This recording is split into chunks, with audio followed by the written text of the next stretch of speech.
मेरे प्यारे बच्चों, good evening, good morning, good night.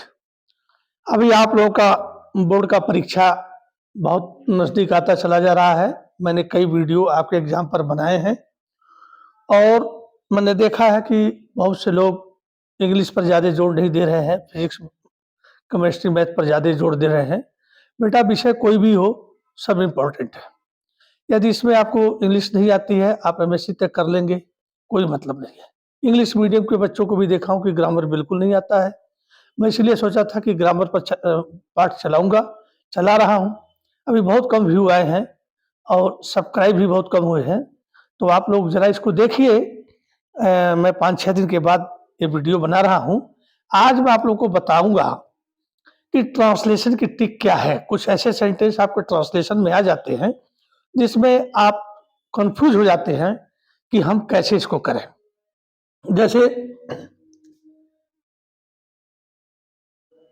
एक शेर था और इसी के आगे मैं लिखता हूं एक शेर जंगल में रहता था। देखिए, एक शेर था। अब इसकी जैसे आप अंग्रेजी सीखे हैं तो एक शेर, a lion, L I O lion was, इसका कोई मतलब नहीं हुआ क्योंकि एक शेर था, ये कोई मतलब नहीं है। तो इसमें हमें एक ऑब्जेक्ट की जरूरत पड़ती है। जब टेंस कोई होता है, जैसे ही इज, वह है, क्या है भाई? तो इसके आगे कुछ लिखना पड़ता है। ही इज ए मैन या बॉय, कुछ लिखना पड़ता है। उसी तरह से एक शेर था, ए लायन वॉच, क्या है? कोई मतलब नहीं था, है। तो इसको बनाने के लिए एक हम इंट्रोडक्टरी एडवर्ब, एक अलग से ऑब्जेक्ट जिसका कोई मतलब नहीं होता है, उसको लगाने के लिए हम देयर का इस्तेमाल करते हैं। तो बनता है देयर, कोई मतलब नहीं है। उसके बाद सीधे verb, there was a lion. जैसे एक शेर जंगल में था, ए लॉयन लिव्ड इन ए, एक शेर इन the forest, in the FOREST। अब देखिए क्या है, इसमें एक लाइन है, ये रहता है, ए लाइन लिव्ड रहता है, तो रहना और था में है। तो इन द फॉरेस्ट, एक शेर जंगल में रहता था, और यहां होगा एक शेर था। तो ये जंगल जो है, आपको एक ऑब्जेक्ट मिल गया जिससे हमने a lion lived in the forest. A lion was, कोई मतलब नहीं, तो देयर वाज ए लायन। अब जैसे है गर्मी का मौसम था, ये क्या है? तो हॉट वाट सीजन, जैसे गर्मी, तो यहां लिख दीजिए समर, समर वाज, ये सीजन। ये टोटली गलत है, कोई अंग्रेजी इससे नहीं बन रहा है बेटा।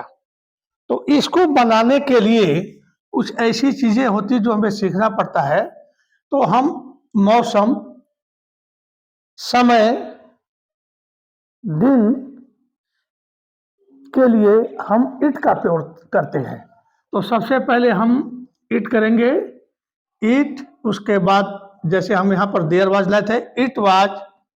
उसके बाद क्या था? गर्मी का मौसम था। अब लाएंगे हम गर्मी, SUMM, या summer season, SEASO। It was summer season. बारिश हो रही थी, बारिश हो रही थी। इसमें क्या है, यहां भी इट वाज रेनिंग। टाइम हो, मौसम हो, दूरी हो, इनके लिए हम इट का प्रयोग करते हैं। और जब वाक्य में ऑब्जेक्ट न मिले तो हम देयर लगा करके मतलब उस वाक्य को पूरा करते हैं। जैसे आज मेरा जन्मदिन है। कुछ लोग आते हैं today is my birth day. अरे बेटा गलत है, यह बनेगा it is my birth day today. ऐसे चीजों में इट का प्रयोग करेंगे। इट इज माई, अब है मेरा आ गया जन्मदिन, बर्थडे, टुडे ये लास्ट में आएगा। टुडे इज माई बर्थडे ये टोटली गलत है। इसको आपको करना है it is my birthday today.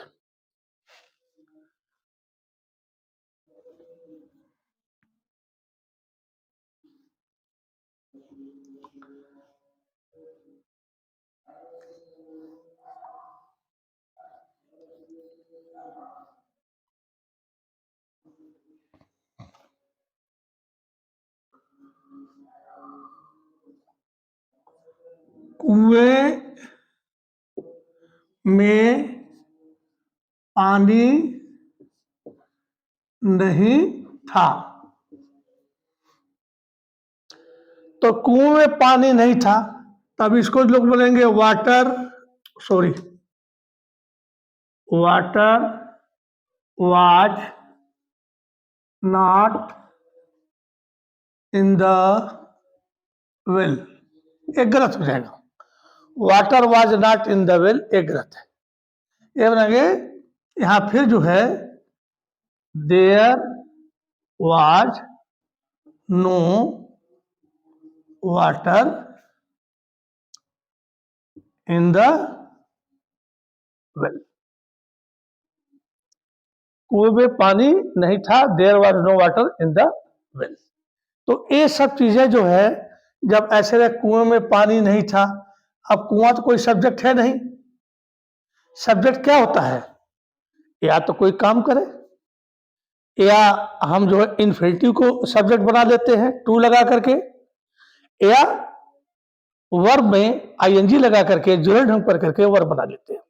लेकिन यहां ना कोई कुछ ऐसा चीज है तो आपको देयर से करना। There was no water in the well.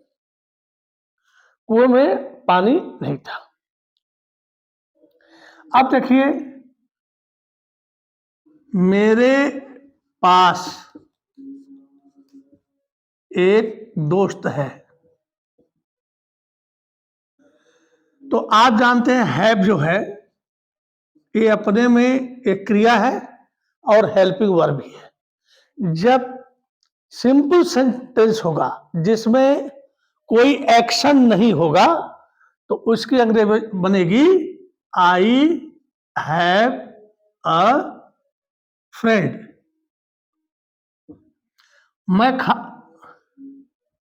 मैंने खाना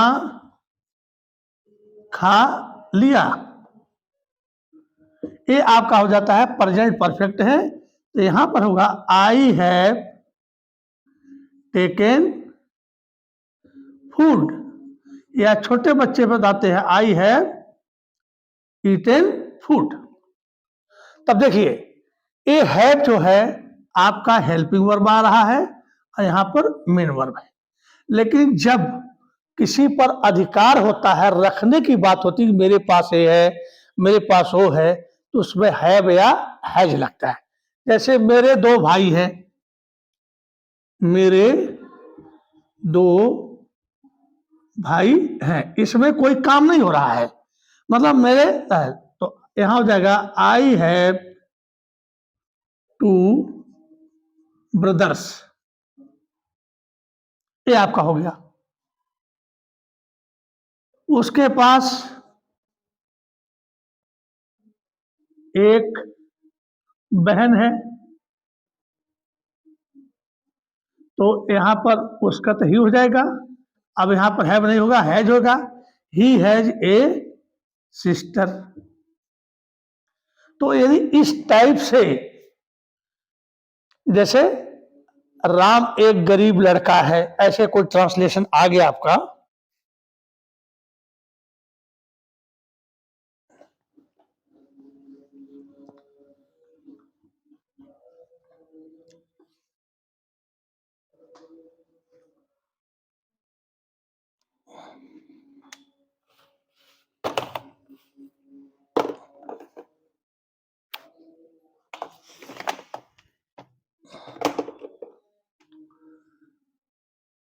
राम एक गरीब लड़का है, उसकी एक बहन है, या उसके पास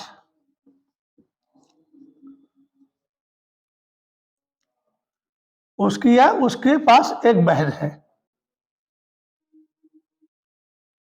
वह बहुत अच्छा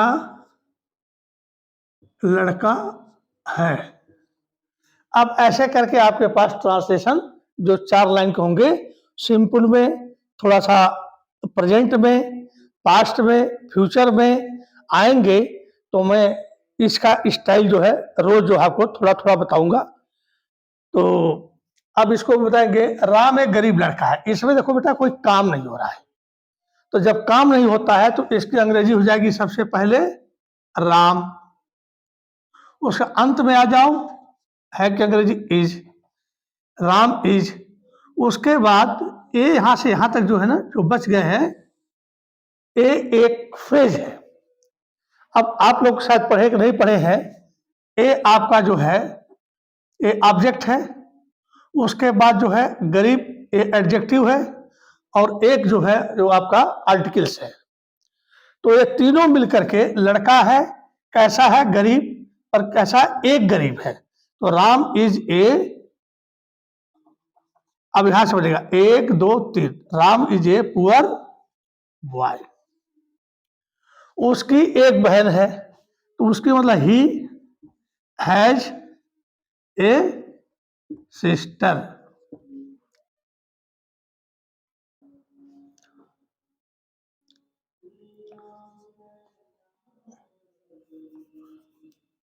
वह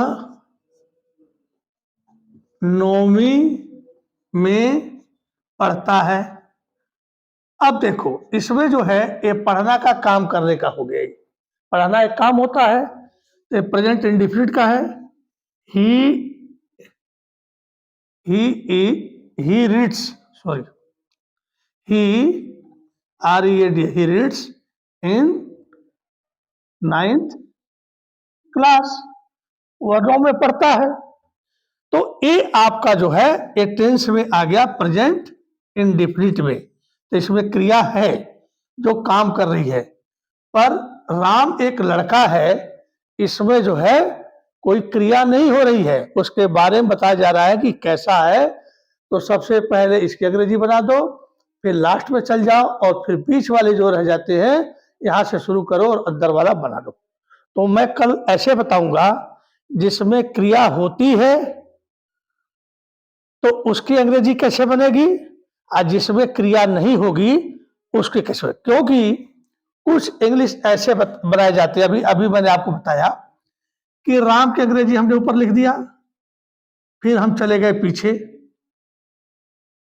तो इज कर दिया, और ये पूरा एक ही सेंटेंस है, तो इसको जो है राम इज ए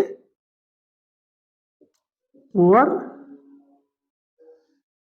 बॉय लिख दिया हमने।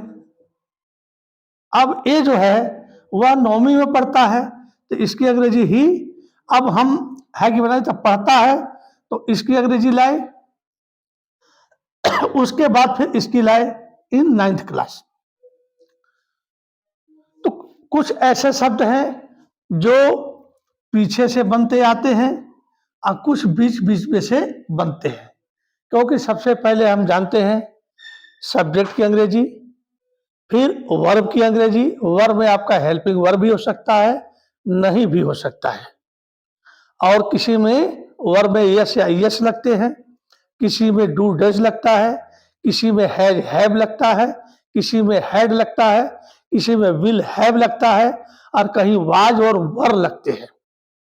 तो ये चीजें जो है मैं कल से आपको ट्रांसलेशन में करूंगा, पर एक ही मेरा रिक्वेस्ट है कि जो भी नोटिफिकेशन, जो भी आपके पास वीडियो जाता है उसको तुरंत पढ़ लीजिए, कॉपी में नोट कर लीजिए, अपने दोस्तों को शेयर कर दीजिए, लाइक, जो नए बच्चे हैं लाइक और सब्सक्राइब कर दीजिए, समय बहुत कम है। और यदि इसमें पीछे रह गए, क्योंकि आपकी इंग्लिश का जो हमने पेपर दिया है, आपके पूरा प्रोज है, पोएट्री है, सप्लीमेंट्री है, लॉन्ग आंसर है, शॉर्ट आंसर है, अनसीन पैसेज है, तो दो एक मैं अनसीन पैसेज के भी प्रैक्टिस करके दूंगा, करने वाला था, लेकिन जब तक आप हमें उत्साह नहीं दोगे, कुछ लोग देख रहे हैं कुछ लोग नहीं देख रहे हैं, तो मेरा भी दिल टूट जाता है। देखो बेटा, गाना गाने वाले का मन तभी अच्छा करता है जब ताली बजाने वाले हो, दर्शक हो। यदि ताली बजाने वाले नहीं है, दर्शक नहीं है, सो रहे हैं, तो गाना वाला भी ऐसे ऐसे गा करके स्टेज से उतर जाता है। हमें जो है ज्यादा से ज्यादा आपको सिखाने का मन तब करता है जब आपके अंदर उत्साह हो। देखें, लाइक करें, सब्सक्राइब करें, शेयर करें और कमेंट्स करें।